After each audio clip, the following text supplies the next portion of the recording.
शेजारचं काय झालं ते बघा म्हणून. 2 दिवस शेजाऱ्यांचा स्टो आणला. 4 दिवस आणखी तसाच आणायचा, त्यात काय बिघडलं? लाज नाही वाटत तुम्हाला सांगायला? लाज कशी वाटायची त्याच्यात? नोकरी करणाऱ्या माणसाची महिना अखेर नेहमी निर्लज्ज असते. आता 4 दिवसात महिना संपतो, तो संपला की लाज पडतील की लगेच नाव भरणार.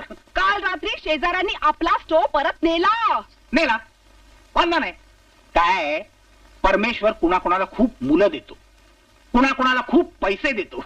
तसे त्याने आपल्याला खूप शेजारी दिलेत. निदान 7-8 तरी शेजारी असतील ना आपल्याशी न म्हणलेले. त्यातल्या 5-6 जणांनी सांगितलं त्यांना सवड नाहीये स्टो द्यायला.